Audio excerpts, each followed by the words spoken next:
Shalom, shalom, shalom à tous. Que le Seigneur nous bénisse, qu'il nous bénisse abondamment. Voilà, Dieu nous a fait grâce de pouvoir encore nous retrouver en ce midi pour notre école de la prière. Nous voulons commencer notre école de prière. Bienvenue à tous ceux qui vont se connecter à nous. Bienvenue à tous les amis. Alors, je vais laisser ces petits moments pour que nous puissions partager la vidéo. Invitons les amis, le temps qu'on puisse se connecter pour commencer notre école. Donc, on essaie de partager la vidéo au maximum. Dans l'entretemps, je vais nous laisser encore savourer la chanson de notre bien-aimé, le frère Alex Mbouma. Et pendant ce temps, nous allons essayer de nous connecter, de partager, d'inviter les amis à suivre notre école de la prière. Et en même temps, je vais en profiter pour me connecter au téléphone. Que Dieu nous bénisse. À tout de suite.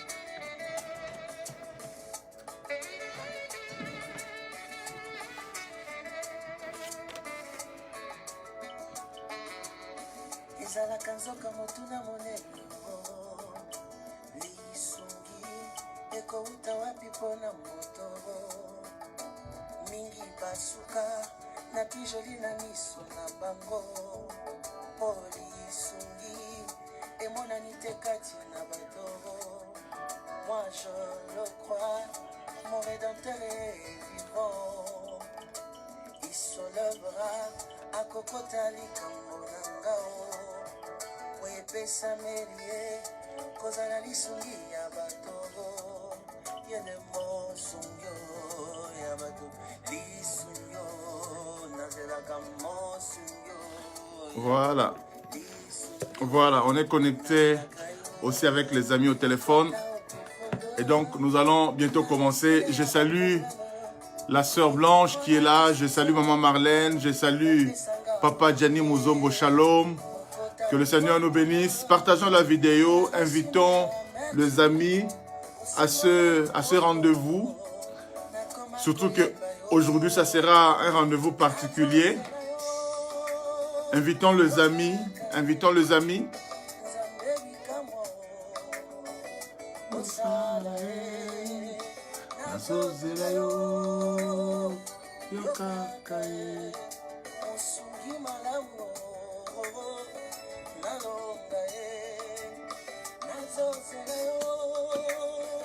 Yokakae Utanakao la présence na yo. Alléluia.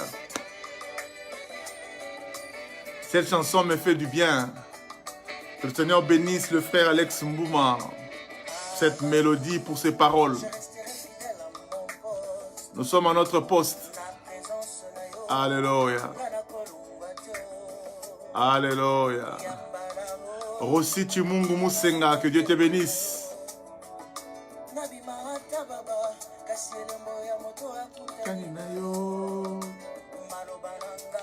Alléluia.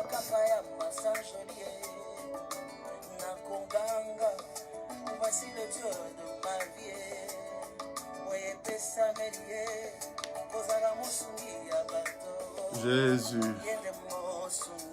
Alléluia. Gloire au Seigneur. Nous allons commencer notre programme. Nous allons commencer notre école de la prière de cet après-midi. Il est déjà midi passé de quelques minutes. Juste pour moi, le temps de dire que nous n'allons pas avoir l'école de prière demain, tout simplement parce que nous allons prier. Au fait, nous allons avoir l'école de prière, mais ça ne sera pas sous forme d'enseignement, mais nous allons plus passer du temps dans la prière. Nous allons prier, parce qu'après avoir appris les leçons pendant pratiquement une semaine, nous voulons aussi le mettre en pratique. Donc, demain, nous allons faire une pause par rapport à l'enseignement et puis nous allons prier. Nous allons prier parce que quand on dit l'école de prière et qu'on ne prie pas, ça peut sembler bizarre. Donc, à l'école de prière, nous devons prier. Donc, demain, nous allons pas enseigner, mais nous allons prier. Donc, j'aimerais que tout ce que tu as appris sur la prière durant toute cette semaine, que demain, justement, c'est samedi, que tu puisses le mettre en œuvre, que tu puisses le mettre en pratique, que tu puisses mettre en pratique tout ce qu'on t'a enseigné sur la prière, lire la parole de Dieu, connaître la volonté du Seigneur, commencer à prier, avoir foi en Dieu. Et donc, j'aimerais, puisque nous sommes dans un programme de 30 jours de jeûne et prière, alors j'ai enseigné sur la prière jusque-là, on va encore continuer la semaine prochaine, mais pour demain samedi, on va faire une pause pour permettre à chacun de nous, justement, de pouvoir prier, de pouvoir exercer, de pouvoir mettre en pratique tout ce qu'on a appris jusque-là. La Bible déclare dans Jacques chapitre 1, verset 22, « Ne soyez pas seulement de ceux qui écoutent, mais soyez aussi de ceux qui mettent la parole en pratique. » Après avoir écouté, il faut mettre en pratique. Nous avons écouté l'enseignement sur la prière et donc demain, nous voulons vraiment le mettre en pratique. Donc demain, il y a pas d'école de prière, il n'y a pas d'école de foi. Demain, c'est la prière. Demain, c'est journée prière. Demain, on va prier toute la journée. Donc, il n'y a pas d'école de prière, il n'y a pas d'école de foi pour demain samedi. Demain, nous n'allons que prier. Alors, aujourd'hui, nous allons progresser dans notre école de la prière. Nous avions commencé par dire pourquoi c'était important de prier.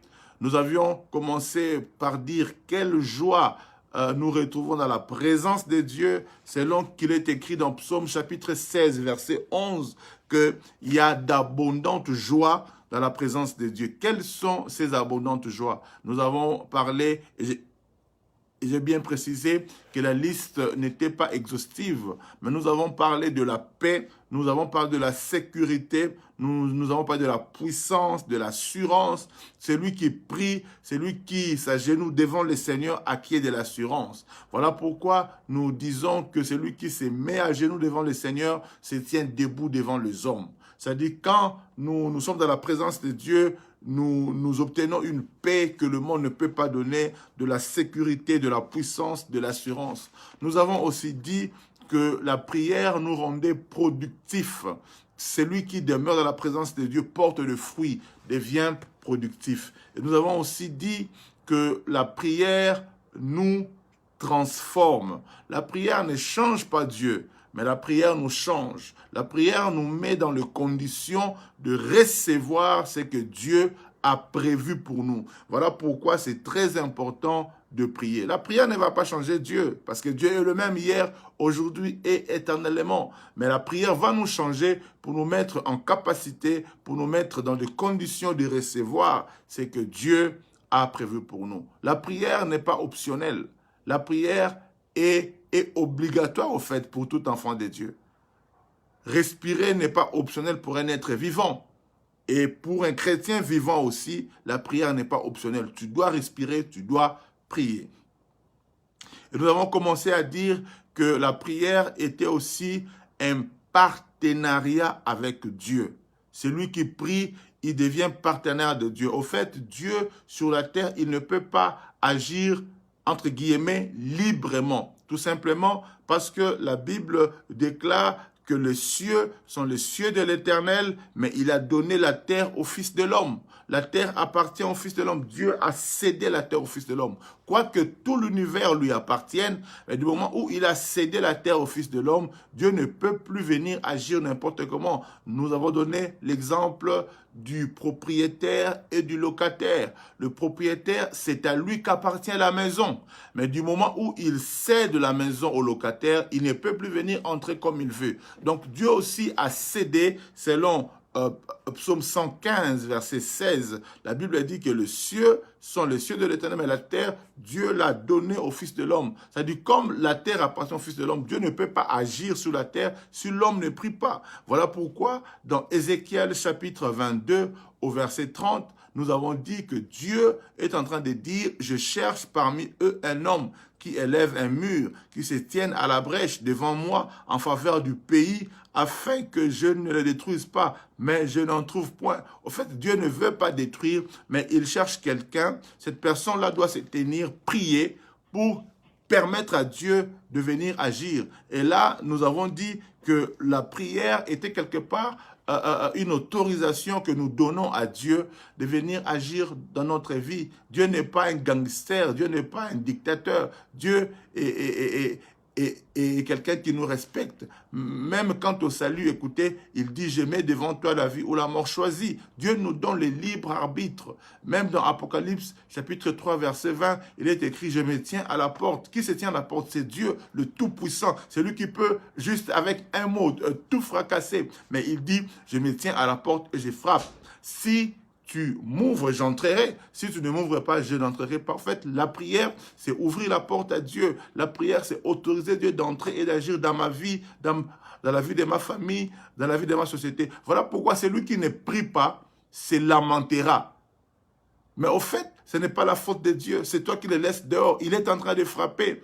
Quand tu écoutes la prédication, Dieu frappe. C'est maintenant que tu dois prier pour permettre à Dieu d'entrer et d'agir dans ta vie. N'accuse pas Dieu si tu ne pries pas. N'accuse pas Dieu si tu ne pries pas. Parce que Dieu t'a cédé cette liberté-là. Et c'est toi qui dois l'autoriser à venir agir dans ta vie. Et nous avons aussi commencé avant-hier de commencer à étudier dans le cadre de ce partenariat-là la prière de notre Père. Cette prière dite notre Père, et nous avons lu, et je nous invite d'ailleurs à lire encore Matthieu chapitre 6, 9 à 13. Matthieu chapitre 6, 9 à 13. Matthieu chapitre 6, 9 à 13. Je salue, je vois le frère Raymond qui est là, je vois la sœur Sandra, que le Seigneur vous bénisse. Je vois aussi mon ami Erwin Tingui, que le Seigneur te bénisse mon frère. Merci pour ces mots gentils à mon égard. Donc nous lisons Matthieu chapitre 6, le verset 9 jusqu'au verset 13, où il est écrit: voici donc comment est-ce que vous devez prier. Voici donc comment est-ce que vous devez prier. Notre Père qui es aux cieux, que ton nom soit sanctifié, que ton règne vienne, que ta volonté soit faite sur la terre comme au ciel. Donne-nous aujourd'hui notre pain quotidien. Pardonne-nous nos offenses, comme nous pardonnons aussi à ceux qui nous ont offensés. Ne nous soumets pas en tentation, mais délivre-nous du malin, car c'est à toi qu'appartiennent dans tous les siècles le règne, la puissance et la gloire. Amen. Alors, en parlant de cette prière dite communément la prière du Notre Père, je l'ai dit, mais il y a quelqu'un qui m'a encore posé une question. Pasteur, est-ce qu'on peut aussi prier cette prière à l'église?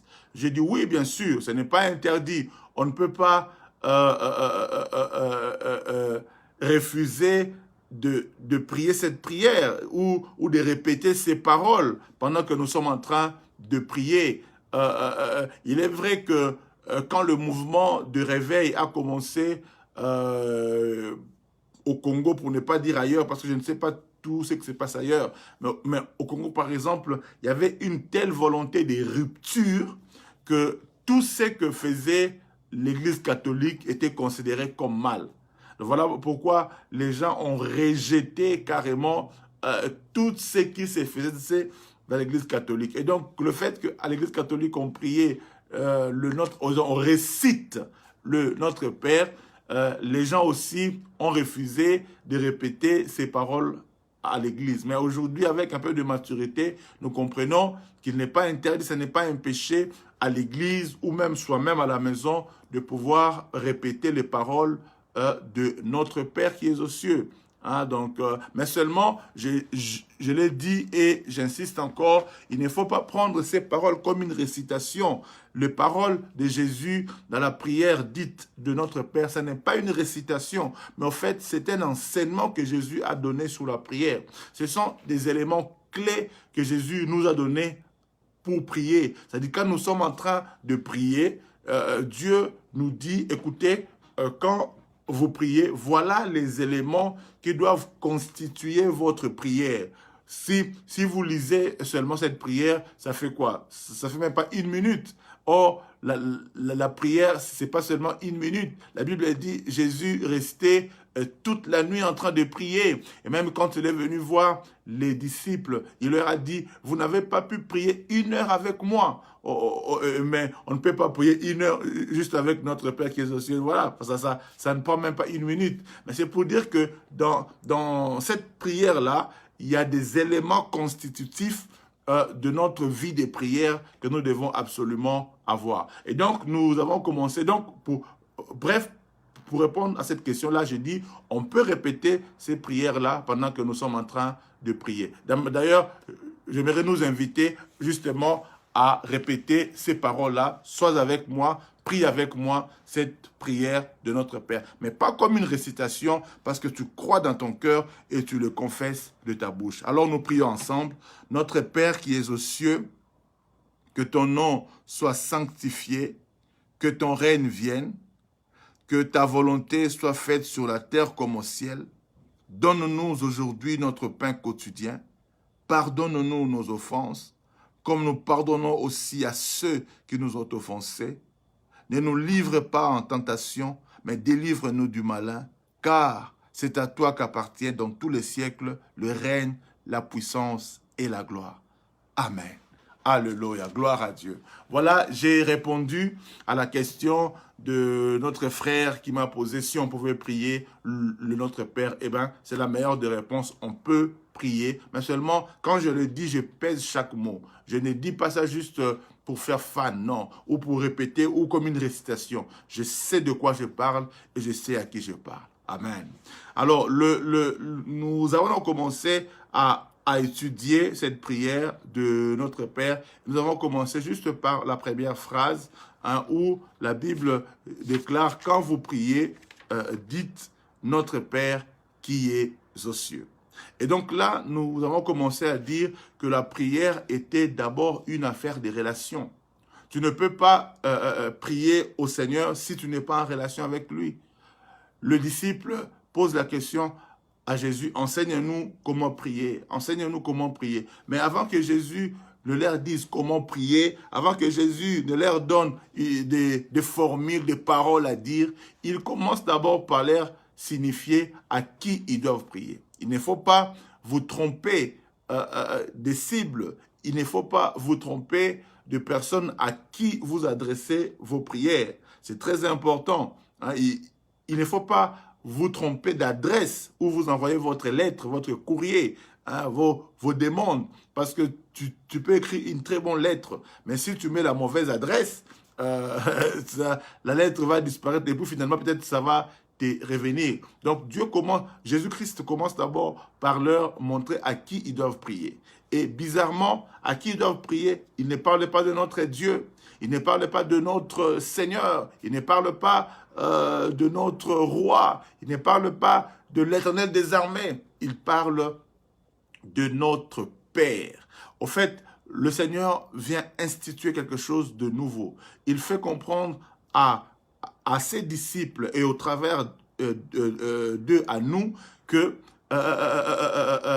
Dieu est notre Père. Dieu est notre Père et quand nous prions, nous devons savoir que nous conversons, nous parlons à notre Père. Et comme Père, nous devons avoir une relation avec lui. On n'appelle pas n'importe qui Père. Pour appeler quelqu'un Père, il faut avoir une relation avec cette personne. On peut appeler un peu de manière polie, quelqu'un tonton, quelqu'un oncle, de manière polie. Mais Dieu n'est pas ton tonton, Dieu n'est pas ton oncle, Dieu est ton Père. Ce n'est pas n'importe qui qu'on appelle Père. Et même voilà pourquoi Jésus dit dans les évangiles, n'appelez pas n'importe qui père. Vous n'avez qu'un seul père. C'est-à-dire, on n'appelle pas n'importe qui père. C'est Dieu seul que nous appelons père. Et pour appeler quelqu'un père, il faut avoir une relation avec lui. Et nous avons commencé à dire que tu dois te rassurer que Dieu est ton père. Et comment savoir que Dieu est ton père? La seule possibilité de savoir que Dieu est ton père, c'est d'abord, que le Saint-Esprit lui-même témoigne dans ton esprit que nous sommes enfants de Dieu. La Bible dit, le Saint-Esprit témoigne à notre esprit que nous sommes enfants de Dieu. Est-ce que le Saint-Esprit témoigne à ton esprit que tu es enfant de Dieu? Est-ce que le Saint-Esprit t'a donné déjà un témoignage intérieur que tu es un enfant de Dieu? Le pasteur ne peut pas confirmer ton appartenance à la famille des enfants de Dieu. Aucun pasteur ne peut t'imposer la main et dire tu es un enfant de Dieu. Non, il y a aucun prophète qui peut prophétiser toi tu es un enfant de Dieu. Non, il faut que le Saint-Esprit témoigne à toi-même que tu es son enfant. Vous savez, on peut, les gens peuvent venir dire toi tu es le fils de Kingandi, toi tu es le fils de Mpakala. Mais le type en question, il ne t'a jamais dit que toi, tu es son fils. C'est un peu bizarre, non? Il faut quand même que la personne lui-même te dise, tu es mon fils, je t'aime, tout ça. Donc, c'est très important, même pour te rassurer, que Dieu puisse te dire.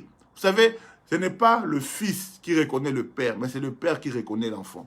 Quand on va à la mairie, on ne demande pas la question au fils, est-ce que tu reconnais ton père? Non, non, non. C'est le papa qui vient, qui dit, celui c'est mon fils, il reconnaît, il signe. Donc, Dieu doit reconnaître toi comme son fils, toi comme sa fille. Et ça passe par le Saint-Esprit en nous qui témoigne à notre esprit que nous sommes ses enfants. Et nous avons dit, si jamais tu as loupé ou tu n'as pas entendu, Dieu t'a parlé mais tu n'as pas compris, nous avons dit, il y a quand même des signes extérieurs qui peuvent nous rassurer ou nous donner des témoignages du fait que nous sommes les enfants de Dieu. Et là, nous avons parlé du fait de la sémence. Vous savez, la sémence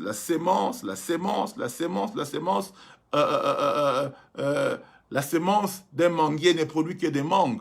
Hein? Et la Bible dit même que vous les reconnaîtrez par leurs fruits. Vous savez, en hébreu, quand on parle de fils ou de fille, on parle de la personne qui a la sémence d'eux.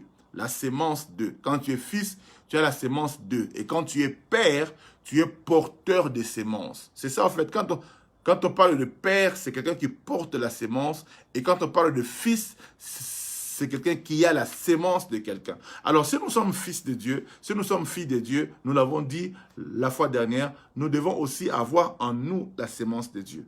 Et quand on sème en toi la sémence d'un avocat, d'un avocatier, tu dois produire des avocats.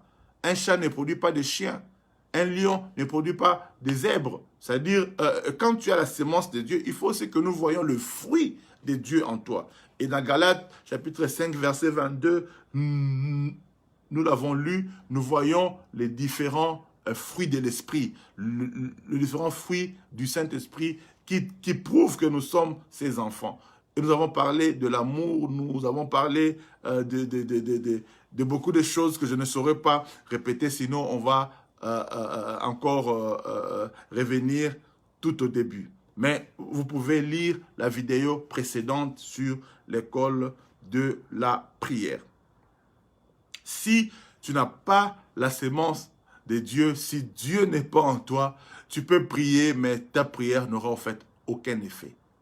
Dans toujours Matthieu chapitre 6, si vous commencez à partir du verset 6 et vous descendez un peu, je pense, au verset 7, la Bible dit, je vais le lire, Matthieu chapitre 6, verset 7, la Bible dit, en priant, ne multipliez pas de vaines paroles, comme le païen qui s'imagine qu'à force de paroles, ils seront exaucés. Dieu dit, Jésus-Christ dit, en priant, ne multipliez pas de vaines paroles, comme de païens qui s'imaginent qu'à force de paroles, ils seront exaucés. La prière Ce n'est pas une affaire d'abord de multiplier des paroles alors que Dieu ne te connaît pas. J'insiste encore, la prière est d'abord une affaire des relations. Il faut que Dieu te connaisse. Il faut que tu sois en relation avec Dieu. C'est alors que quand tu parles, Dieu peut t'écouter.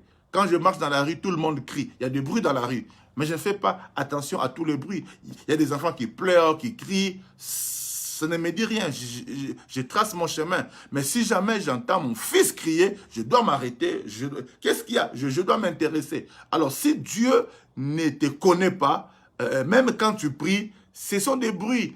Christ dit, les païens, ils parlent trop. Et ils pensent qu'à force de paroles, ils seront exaucés. Faux. Dieu dit, Christ dit, ne faites pas comme eux. Hein? C'est-à-dire, avant de commencer à prier, soyez d'abord en relation avec le Seigneur. C'est très important. Vous allez vous rappeler dans Jean chapitre 4, Christ dira à la femme samaritaine, vous priez un Dieu que vous ne connaissez pas. Nous prions un Dieu que nous connaissons. Avant de prier, il faut connaître Dieu. Avant de prier, il faut avoir une relation avec le Seigneur. C'est très important. Vous parlez seulement de quelqu'un que tu ne connais même pas. Hein? Et quand je parle de connaissance, je ne parle pas de connaissance générale, superficielle sur Dieu. Non, je parle d'une connaissance profonde, intime. Tu connais Dieu, tu connais Dieu. Quand tu dis mon Père, tu sais de quoi il s'agit. C'est très important. Quand tu ne connais pas Dieu, quand tu n'as pas de relation avec le Seigneur, ta prière, c'est comme des bruits aux oreilles des yeux. C'est comme des bruits, makelela wenze, hein, des bruits extérieurs. Ça n'a aucun impact. Ça ne touche pas Dieu. Alléluia.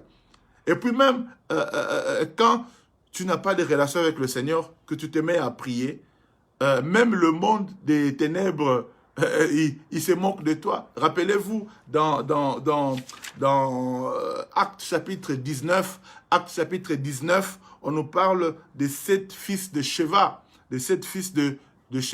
La Bible dit que ces gens-là, comme ils ont entendu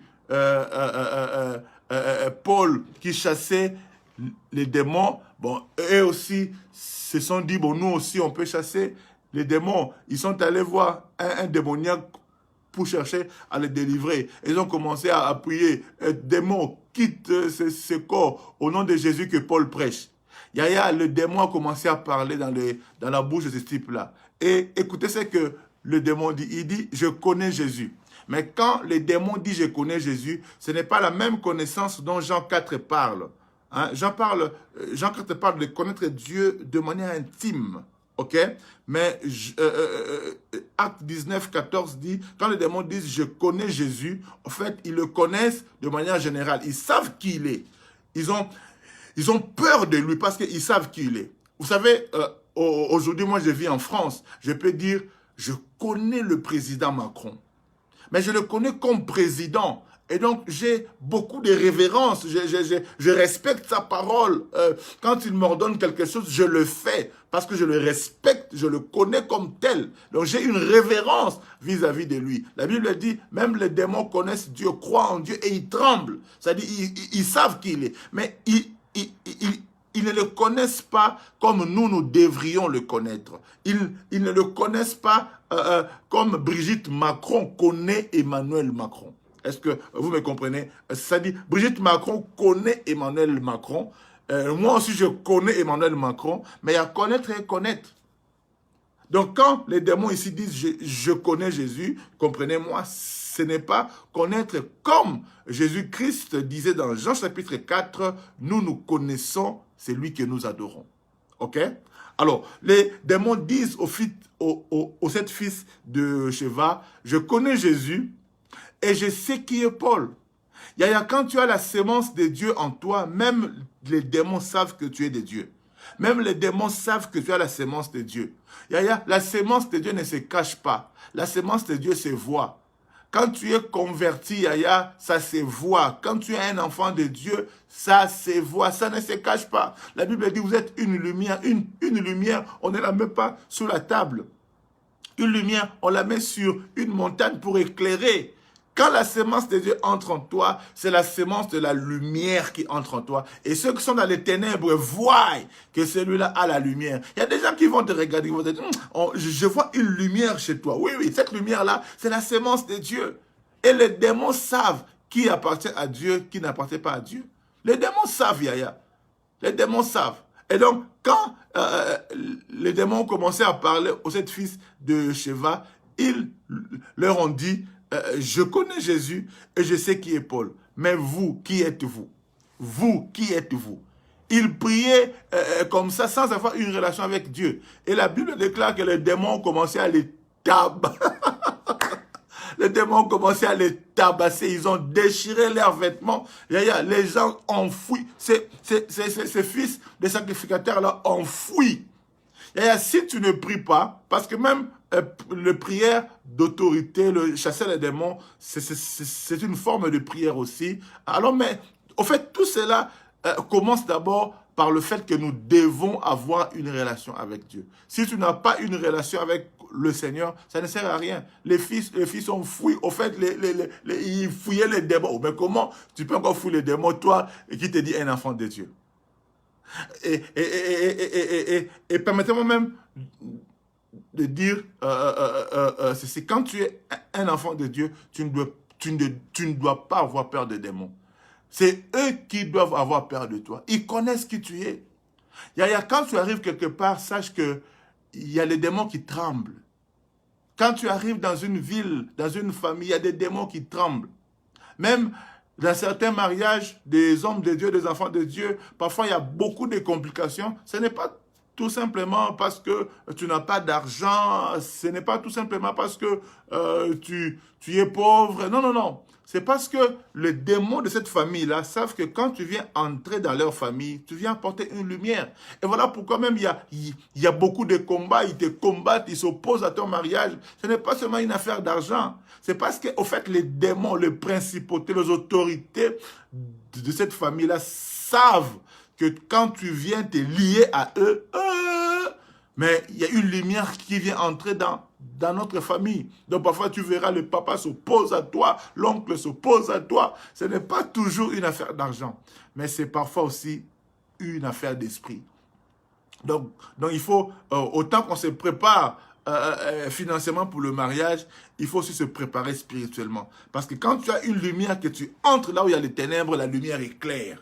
Je prie le Seigneur que tu sois celui qui va éclairer même au niveau de ta belle famille. Que tu sois celui qui va éclairer même au niveau de ta famille, de ta société. Quand tu entres quelque part, la lumière entre. Souvenez-vous de Joseph. Joseph entre dans la maison de Potiphar. Les choses changent. Potiphar lui-même remarque, non, je faisais les affaires, mais depuis que ce type est entré, mes affaires ont changé. Parce que Joseph était porteur de lumière.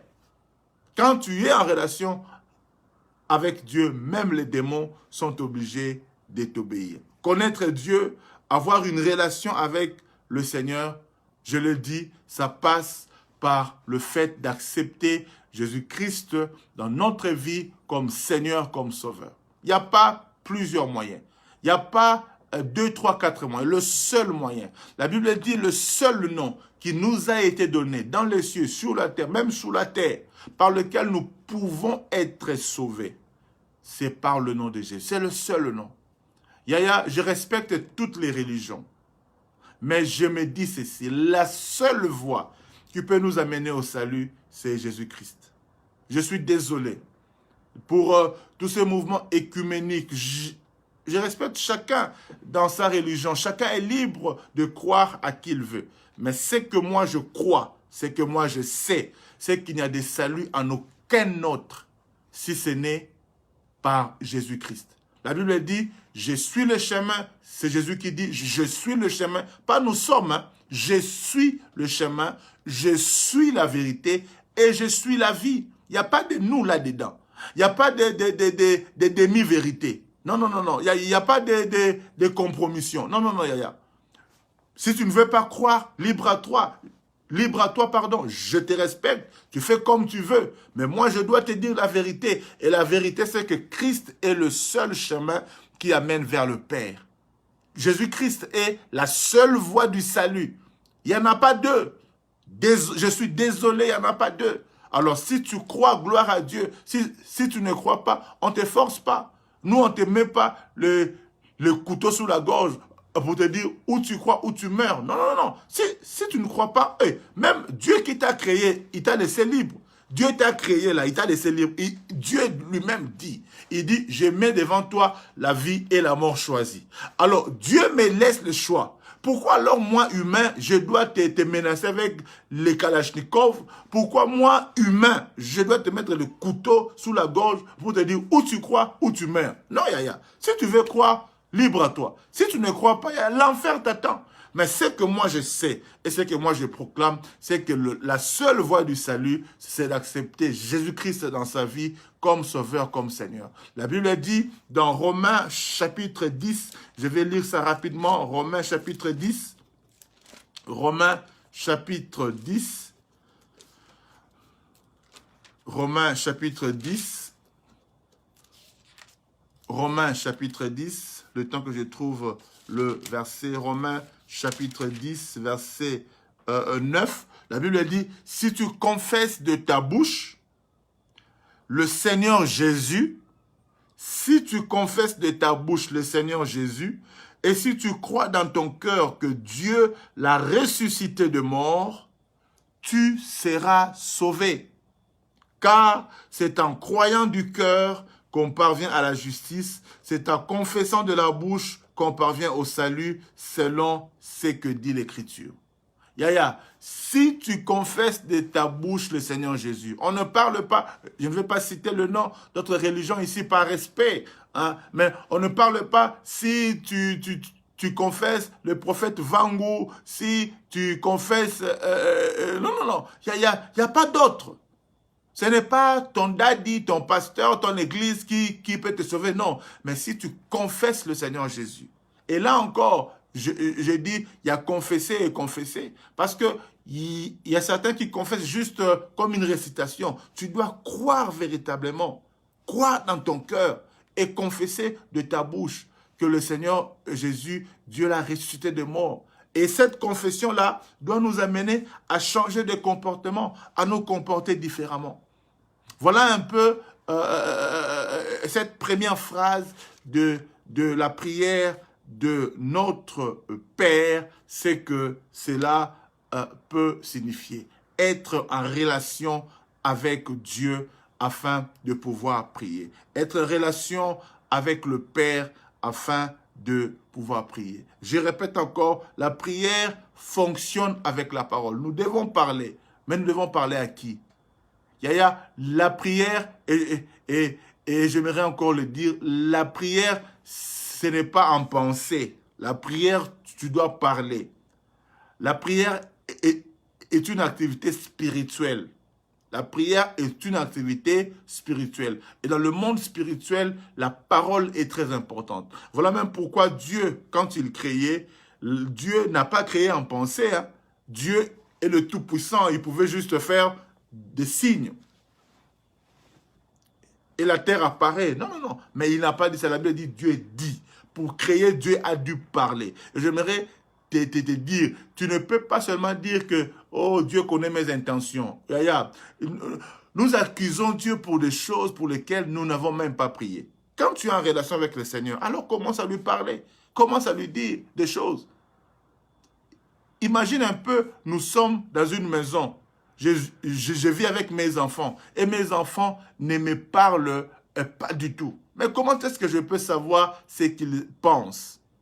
Évidemment, Dieu est différent parce que Dieu connaît nos pensées. Je suis en train de chercher à nous faire comprendre quelque chose. Je suis avec mes enfants et ils ne me parlent pas. Moi, je peux leur donner ce que je veux. Hein. Je peux leur acheter des choses. Je fournis le nécessaire. Mais ils peuvent avoir des intentions spécifiques. Alors, s'ils ne me parlent pas, comment est-ce que je peux comprendre cela? Nous avons un avantage, c'est que Dieu connaît même nos pensées. Mais toutefois, dans le monde spirituel, nous devons parler. La prière est une activité spirituelle et la parole est importante. La Bible ne nous donne pas le choix si on doit prier ou non. Non, la Bible nous demande de prier. Même quand Christ parlait à ses disciples, il ne leur disait pas « quand vous prierez, dites » ou « si vous priez, dites ». Non, non, non. Mais il leur dit « lorsque vous priez ». Donc, vous êtes censé prier.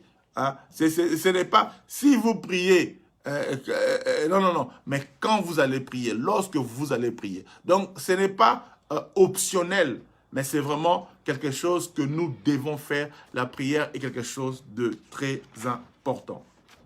Alors, la deuxième phrase, je vais la commencer, c'est que ton nom soit sanctifié.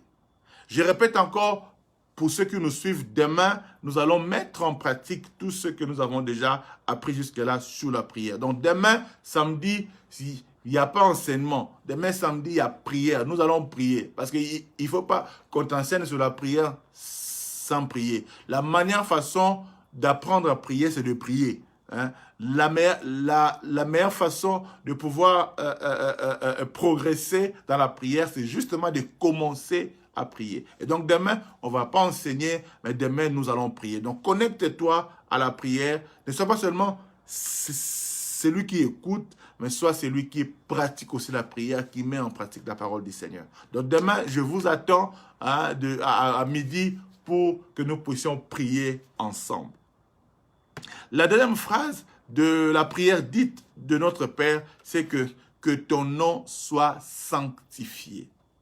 Notre Père qui es aux cieux, que ton nom soit sanctifié. Vous savez, chaque phrase dans cette prière a son importance. Et Christ dit que ton nom soit sanctifié. Le terme est sanctifié veut dire être mis à part.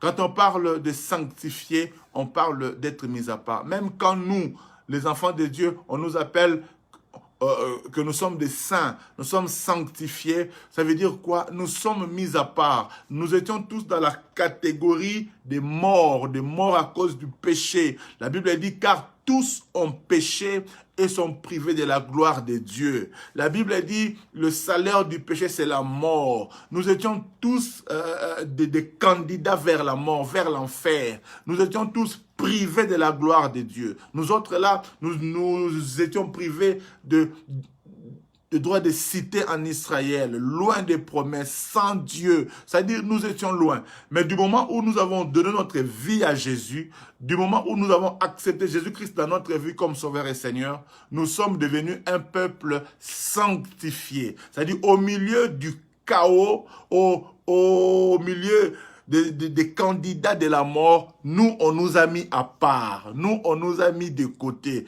Hein? C'est comme quand les mamans sont en train de préparer les haricots. Avant de préparer les haricots, bon, je sais pas ici en Europe, ça se passe comment, mais en Afrique, en tout cas, les mamans avaient l'habitude de trier. Hein?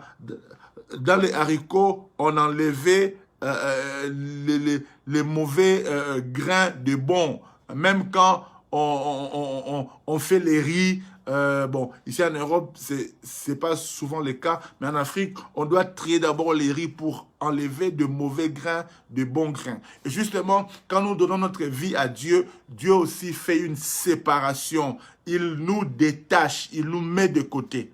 Donc quand on dit que ton nom soit sanctifié, quand nous disons dans la prière que ton nom soit sanctifié, au fait, nous sommes en train de dire, Père, tu es notre Père, et nous connaissons qu'il y a beaucoup de pères. Nous connaissons qu'il y a certains qui se disent des dieux. Nous connaissons qu'il y a certains qui proclament qu'ils peuvent. Mais toi, notre Père, toi, notre Dieu, tu joues dans une catégorie à part. Tu n'es pas comme les autres. Dieu n'est pas comme les autres. La Bible déclare que les autres là ont des pieds mais ils ne marchent pas. Les autres là ont des yeux mais ils ne voient pas. Les autres là ont des oreilles mais ils n'entendent pas. Comment tu peux imaginer? Vraiment, je ne sais pas. Ces gens-là, comment est-ce qu'ils font? C'est toi-même qui pars à la forêt. Tu coupes ton arbre. Tu viens, tu le travailles. Donc, toi-même, tu travailles, tu lui donnes une forme, après, tu le mets là, et tu dis, voici mon Dieu. Ah! Comment est-ce que cet arbre-là, inamovible, cet arbre-là qui ne bouge même pas, hein, que toi-même tu as coupé, que tu as taillé, et que tu dis, c'est mon Dieu. Quand même.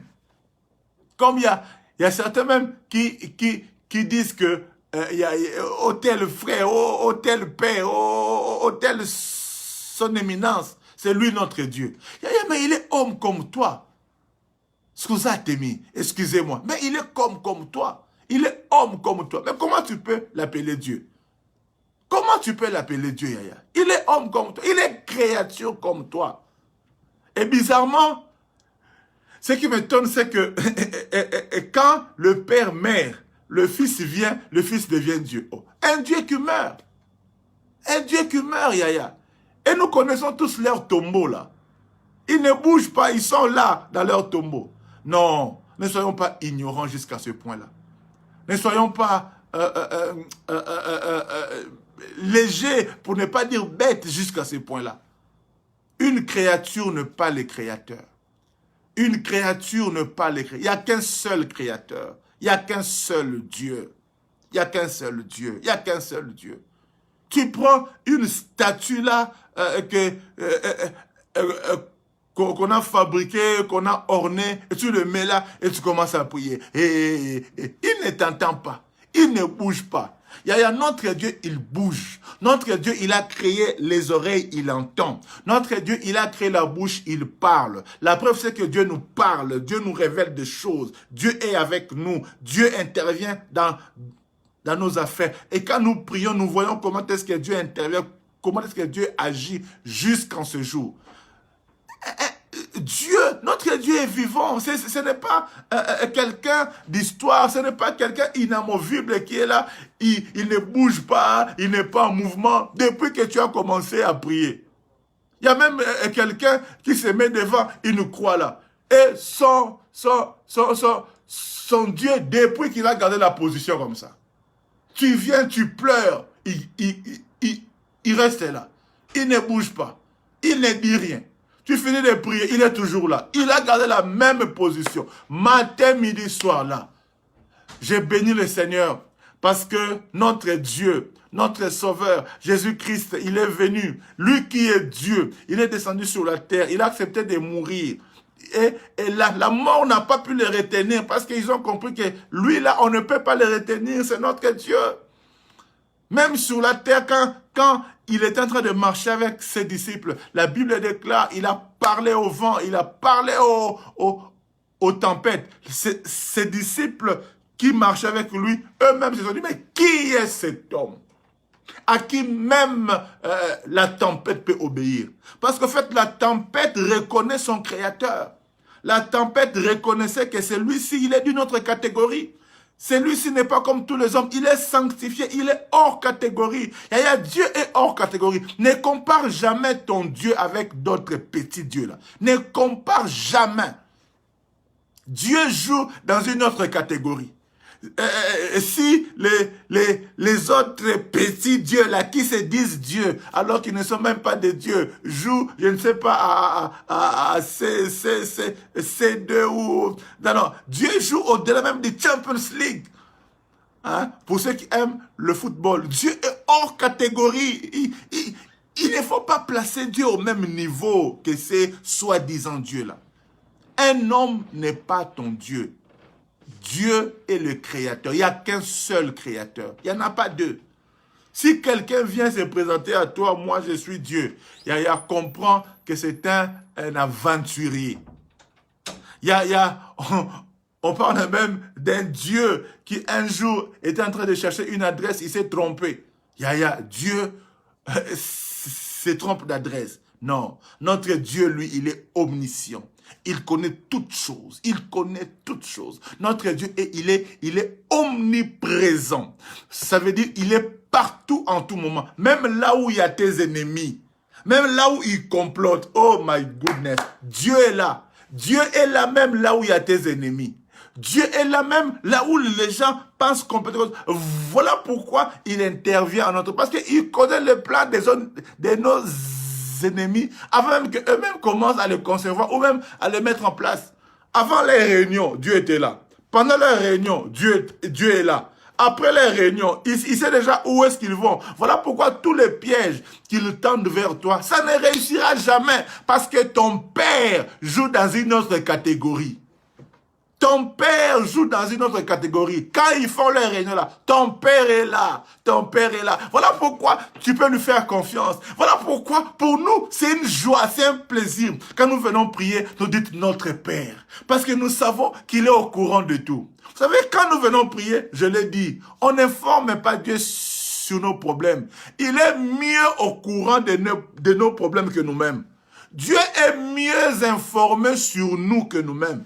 Dieu est mieux informé sur nos batailles que nous-mêmes.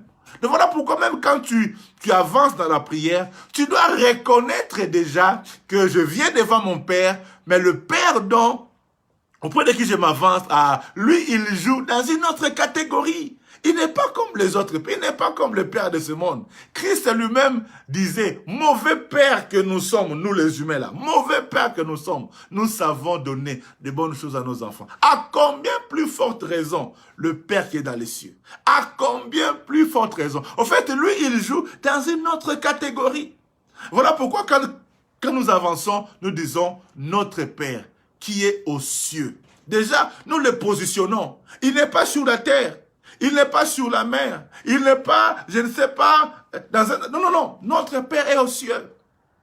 Est aux cieux. Et là-bas, papa, personne ne peut s'aventurer là-bas. Le jour où le diable a cherché à s'aventurer. Dieu ne s'est même pas levé pour combattre le diable. Parce que Dieu, le créateur ne peut pas combattre avec la créature. Non. C'est disproportionné. Le créateur ne peut pas se mettre à combattre avec sa créature, quand même. Quand même. Le Seigneur a seulement dit à l'ange Michael, oh Michael, occupe-toi de Lucifer. La Bible dit qu'il y a eu bataille, mais Dieu était sur son trône. Il regardait Michael. Et Michael a chassé Lucifer et tous ses acolytes. Dieu n'a pas combattu Satan. Non. Il est le créateur, Yaya. Il est le créateur. Hein? Il est le créateur. Il a seulement envoyé Michael. Occupe-toi de lui. Yaya, Dieu joue dans une autre catégorie. Tu as un père qui joue dans une autre catégorie. Que son nom soit sanctifié. Quand tu t'avances devant le Seigneur, dis-toi toujours dans ton esprit que je ne m'avance pas devant quelqu'un de... Non, non, non, non, non. Il y a personne qui est l'opposant égal de Dieu. Il n'existe pas. Même le diable, ce n'est pas l'opposant égal. Non.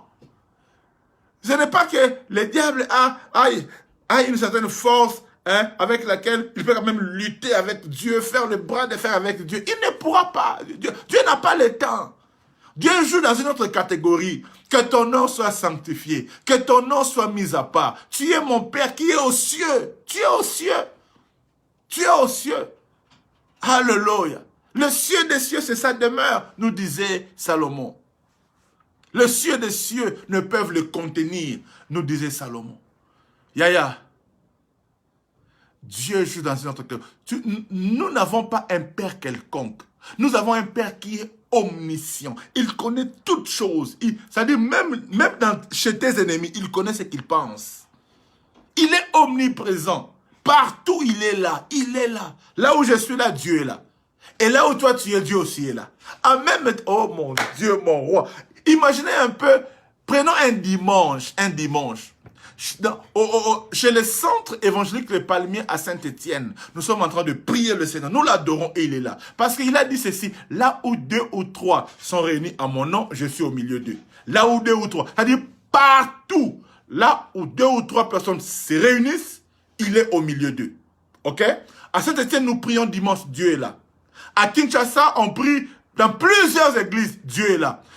Au Cameroun, on prie, Dieu est là. En Côte d'Ivoire, on prie, Dieu est là. En Angola, on prie, Dieu est là. Au Gabon, on prie, Dieu est là. Aux États-Unis, avec des heures de décalage, Dieu est là. En Asie, Dieu est là. En Océanie, Dieu est là. En fait, nous prions à des différents moments. Mais partout où nous sommes, partout là où 2 ou 3 sont réunis, Dieu est là. Ça, c'est la grandeur de Dieu. Yaya, même le diable n'est pas omniprésent. Oh, détrompez-vous. Parce qu'il y a des gens qui voient le diable partout. Le diable n'est pas omniprésent. Si le diable est en Ngiringiri, il est en Ngiringiri. Si le diable est en France, il est en France. Si le diable est je ne sais pas où ça, il est là. Il n'est pas partout au même moment. Le seul qui est, ça c'est la compétence exclusive de Dieu. C'est seul Dieu qui est omniprésent. Le diable ne l'est pas. Ne voit pas, le diable est partout. Il y a des situations même qui t'arrivent quand toi tu dis, oh le diable m'attaque, Seigneur, le diable m'attaque. Même le diable lui-même se défend. Il dit, oh Père, Wallahi, ce n'est pas moi. Toi-même, tu sais que lui il est en France, mais moi j'étais en Guidinga. C'est-à-dire même, le diable, on l'accuse parfois des choses qu'il n'a pas fait. Il n'est pas partout. Le seul qui est partout, c'est notre Dieu. Et c'est pour notre avantage. L'omniscience de Dieu, l'omniprésence de Dieu, c'est pour notre bien. Ça doit nous rassurer. Il n'est pas seulement omniscient, il n'est pas seulement omniprésent, il est aussi omnipotent. Il est omnipotent. Ça veut dire qu'il est le tout-puissant. Il contrôle toutes les puissances. Vous savez que même la puissance avec laquelle le diable agit, c'est Dieu qui lui a donné ça. Et Dieu n'a pas voulu le ravir. Pourquoi? Parce que la Bible déclare Dieu ne se répand ni de ses dons, ni de son appel. Si Dieu t'a donné, il t'a donné. Voilà même, vous verrez pourquoi certains, entre guillemets, hommes de Dieu, qui continuent à exercer des dons alors que vous connaissez leur vie de péché, de débauche, tout simplement parce que Dieu leur a donné un don et Dieu ne sait pas, mais Dieu, dans sa volonté, quand il donne, il donne. Quand il donne, il donne. Dieu a investi du diable, a investi chez le diable un certain pouvoir, une certaine puissance. Et quand il est parti avec. Mais seulement, quand il est parti avec, mais Dieu, c'est lui le créateur. Il connaît tous les points faibles. Il sait comment déjouer la puissance du diable. Il le laisse faire, mais il sait, oh, mais lui, il peut, d'ici jusque-là, il ne peut pas aller loin. Et Dieu sait le contrôler. Les créateurs sait le contrôler. Yaya, Dieu est l'omniprésent. Rappelez-vous, en Égypte, quand les magiciens de Pharaon ont cherché à jeter aussi leur verge et que ça s'est transformé en serpent. Ça, c'est la puissance du diable.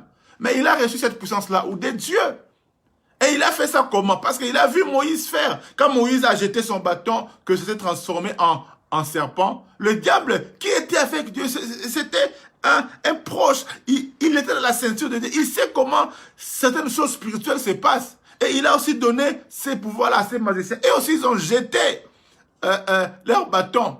Et ça s'est transformé en serpent. Mais ce qu'ils ne savaient pas, c'est que Dieu, il est Yamukolo. Yamukolo, Oleki Bango. Yamukolo, Oleki Bango. C'est-à-dire, Dieu reste le Tout-Puissant. Dieu reste le Dieu suprême. Quand ils ont jeté, Dieu dit à petit, c'est moi qui t'ai montré ça, mais je sais comment déjouer ça. Ils n'ont pas compris. Ils voient directement le serpent de Moïse commence à avaler leur serpent. Le serpent de Moïse a avalé Ngoubou, il a avalé tous les serpents des magiciens égyptiens. Parce que même si le diable est puissant, mais il n'est pas le tout-puissant. C'est lui qui est le tout-puissant, c'est notre Dieu. C'est notre Dieu. Quand nous venons et que nous disons que ton nom soit sanctifié. Que ton nom soit sanctifié. Je n'ai même pas encore fini, hein. Je n'ai même pas encore commencé avec ton nom soit sanctifié. Ça, c'est le début du commencement. Que ton nom soit sanctifié, c'est affirmer que Dieu joue dans une autre catégorie. Que mon Dieu est le véritable Dieu. Il est différent de tous ces faux dieux-là. On ne peut pas mettre le Créateur, le Dieu souverain, dans la même catégorie que le soi-disant Dieu qui se perd d'adresse, le soi-disant Dieu qui meurt et on connaît leur tombeau, il ne bouge pas. Le seul qui a son tombeau vide, il s'appelle Yehoshua HaMashiach. Parlez-moi de tous les prophètes que vous voulez. Parlez-moi de tous les grands hommes que vous voulez. On connaît leur tombeau, on connaît là où ils sont enterrés. Mais le seul qui a vécu et dont le tombeau est vide, c'est Jésus-Christ de Nazareth. C'est lui qui a vaincu la mort. C'est lui qui a vaincu la mort. Et c'est lui que nous célébrons. C'est lui que nous adorons. C'est lui notre Dieu. Que le Seigneur nous bénisse. Il est 13 heures. Je ne veux pas abuser de votre temps. Demain, on va faire une pause au niveau de l'enseignement et nous allons prier. Et le soir aussi, nous allons prier. Mais ce soir, nous allons continuer notre école sur l'école de la foi. Que le Seigneur bénisse chacun de nous. J'aimerais que tu dises après moi, notre Père qui est dans les cieux. Dis ça. Notre Père qui est dans les cieux. Répète après moi. Notre Père qui est dans les cieux. Que ton nom soit sanctifié. Que ton règne vienne. Que ta volonté soit faite sur la terre comme au ciel. Come on. Come on. Écris ça avec moi. Écris ça avec moi. Notre Père qui est aux cieux. Que ton nom soit sanctifié. Que ton règne vienne. Que ta volonté soit faite sur la terre comme au ciel. Donne-nous aujourd'hui notre pain quotidien. Pardonne-nous nos offenses, comme nous pardonnons aussi à ceux qui nous ont offensés. Ne nous soumets pas en ta tentation, mais délivre-nous du malin. Car c'est à toi qu'appartiennent dans tous les siècles le règne, la puissance et la gloire. Au nom de Jésus-Christ, nous avons ainsi prié. Amen. Que Dieu vous bénisse. À ce soir, 19h-20h pour l'école de la foi. Que Dieu vous bénisse. Merci beaucoup.